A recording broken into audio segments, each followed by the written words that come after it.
सत्ता आणि संपत्तीच्या जोरावर भाजपनं यश मिळवल्याची टीका उद्धव ठाकरेंनी केली।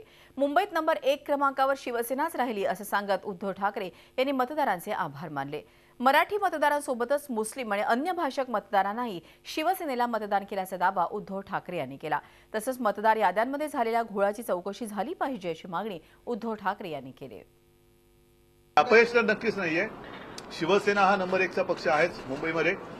साहजिकच आहे की काही जागा आमच्या फार थोड्या मताने गेलेल्या आहेत। म्हणजे 7 मतांनी गेली, 14 मतांनी गेली, आता तर एका ठिकाणी चिठ्ठीवरती आलेले आहे। याचा अर्थ असा आहे की विधानसभेनंतर बराचसा फरक हा वातावरणात पडायला लागलेला आहे आणि नक्कीच शिवसेना ही पुढे सरकलेली आहे। एका हाती होती ही लढत।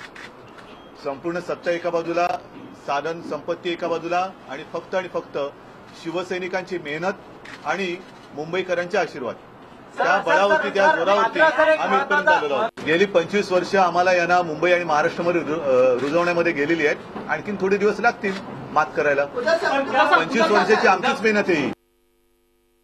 याद्यांमधनं मतदारांची नावं गायब होणं हा एक घोळ आहे, मोठा घोळ आहे आणि याच्याबद्दल जो कोण त्याला जबाबदार असेल, मग अगदी निवडणूक आयोग असेल तरी सुद्धा त्यांना शिक्षा ही झालीच पाहिजे। कारण तुम्ही कोणाचाही मतदानाचा अधिकार हा हिरावून घेऊ शकत नाही। अनेक ठिकाणी असंही लक्षात आलेलं आहे की गेल्या 2-4 निवडणुकांमध्ये जिथे मतदान केलं गेलं तिथे त्यांचं नाव न येता बालपणीच्या त्यांच्या म्हणजे घराच्या पत्त्यावरती त्यांचं नाव नोंदलं गेलेलं आहे आणि मग ह्याच्या मागे कोणतं षडयंत्र आहे का वगैरे ह्या सगळ्याचा तपास हा निपक्षपातीपणाने व्हायला पाहिजे। झी 24 तास रहा एक पाऊल पुढे।